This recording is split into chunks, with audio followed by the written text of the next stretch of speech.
Hi everyone, आपके YouTube channel edu आदिक पे आपका स्वागत है। जैसा कि आप जानते हैं कि ये एक एजुकेशनल प्लेटफॉर्म है जहाँ पर हम daily educational tips and tricks से रिलेट करते हैं।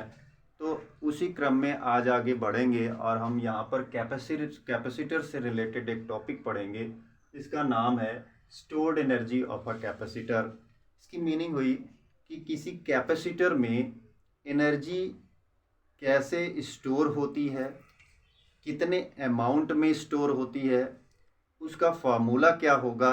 ये सारी बातें आज की वीडियो में यहाँ हम आप समझ पाएंगे। तो दोस्तों, चूंकि हमको यहाँ पर आपको पता है कि कैपेसिटर एक ऐसा डिवाइस है जो चार्जेस को क्या करता है, स्टोर करने का काम करता है। और इस चार्जेस को स्टोर करने वाले डिवाइस का ये एनर्जी का अमाउंट कितना होगा, ये हम आप यहाँ पर क्लियर करने वाले हैं। किसी कैपेसिटर को चार्ज करने में हमको कार्य करना पड़ता है, वर्क करना पड़ता है, और वो चार्जिंग में किया गया जो वर्क डन होता है वही वर्क इसमें जो है स्टोर होता है एज अ एनर्जी। तो भैया, कोई जैसे मान लीजिए ये कैपेसिटर है, मान लीजिए ये एक स्फेरिकल शेप में हमने यहाँ पर कैपेसिटर ले रखा है और इसको जो है कुल दिया गया जो चार्ज का अमाउंट है वो है +Q। तो दोस्तों, यहाँ पर वर्क क्या करना पड़ता है, ये सबसे बड़ी बात है। यहाँ पर ये समझने वाली ज़्यादा इम्पोर्टेंट बात ये है कि आवेश को देने में भैया हमको कौन सा कार्य करना पड़ता है। तो जैसे ये +Q चार्ज है, टोटल अमाउंट। अब ये डायरेक्ट इकट्ठे नहीं दिया जाता, ये छोटे छोटे टुकड़ों में दिया जाता है। जैसे जब हम फर्स्ट ऑफ ऑल हम इसको फर्स्ट अमाउंट ऑफ चार्ज जब इसको प्रोवाइड कराते हैं तो इस पर चूंकि पहले से कोई चार्ज तो उपस्थित रहता नहीं है, इसलिए जो है कोई विरोध भी नहीं होता है, जिससे इसका जो है वर्क भी निकल करके जीरो आता है। तो इससे इसका पोटेंशियल भी, इनिशियल पोटेंशियल इसका जीरो होता है। लेकिन जैसे जैसे हम चार्जेस का अमाउंट बढ़ाते जाते हैं, मीन्स इस कैपेसिटर को और भी चार्ज करने की कोशिश करते हैं, तो इस कैपेसिटर पर पहले से जो चार्जेस यहाँ पर उपस्थित रहते हैं वो आने वाले नेक्स्ट जो चार्जेस होते हैं उनको रिपेल करते हैं। तो एक्स्ट्रा जो चार्जिंग हमको और बढ़ाते रहना है, तो उसके लिए पहले से मौजूद जो आवेश विरोध कर रहे हैं उनका भी विरोध करके हम चार्जेस को इसको प्रोवाइड कराते हैं। तो इस तरह से विरोध में जो है आपको कार्य करना पड़ेगा, मीन्स आवेशित करने के लिए इसको और चार्ज करने के लिए, इसकी चार्जिंग बढ़ाने के लिए क्या करना पड़ता है, हमको वर्क करना पड़ता है। और वही वर्क जो है इसमें एनर्जी के फॉर्म में बनता जाता है। तो अगर हम किसी कैपेसिटर की एनर्जी को फाइंड आउट करने वाले हैं तो सबसे पहले हम ये फाइंड करते हैं कि इसकी चार्जिंग में कितना वर्क हुआ, ये बात यहाँ पर ज़्यादा इम्पॉर्टेंट होती है। तो दोस्तों, जैसे मान लीजिए कि इनिशियल पोटेंशियल उसका किसी कैपेसिटर का 0 था और जो फाइनल पोटेंशियल है वो मान लेते हैं V है। यहाँ पर ये फाइनल पोटेंशियल है और इनिशियल अमाउंट ऑफ पोटेंशियल जो होता है उसका मान लेते हैं वो 0 था।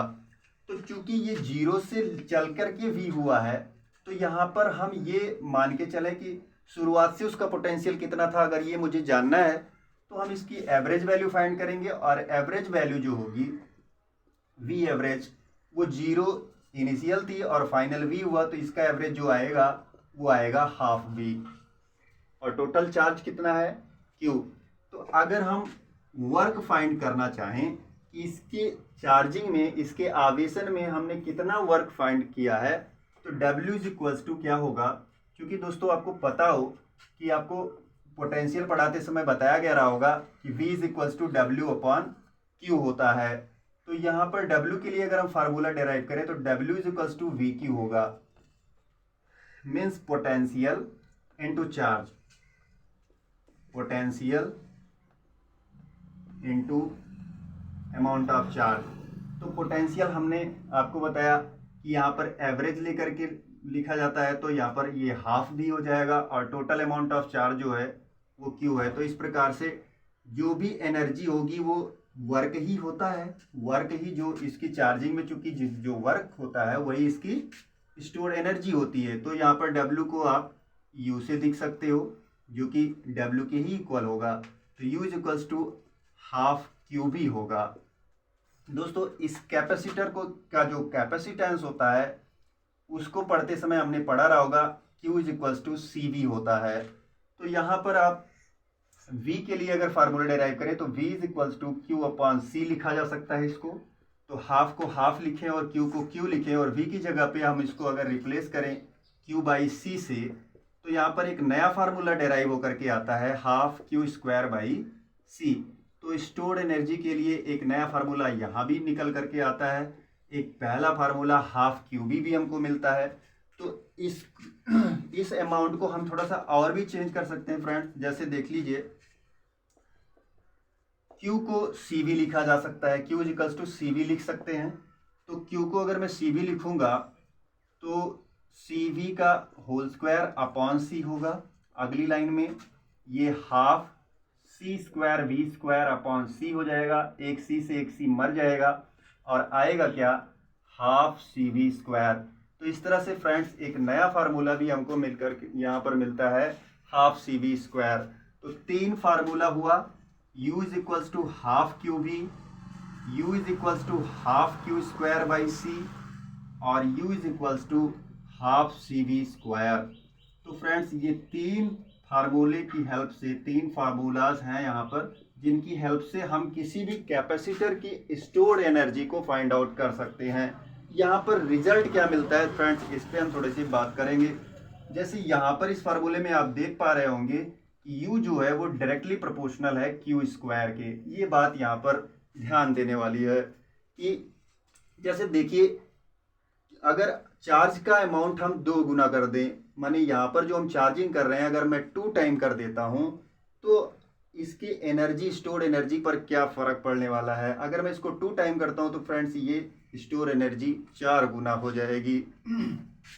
तो इस तरह से किसी भी कैपेसिटर की स्टोर्ड एनर्जी को फाइंड आउट करने के लिए हम आसानी से फार्मूला डेराइव कर सकते हैं।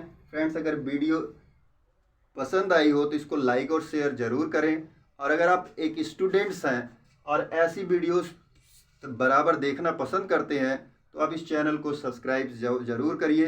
Wish you all the best, best of luck.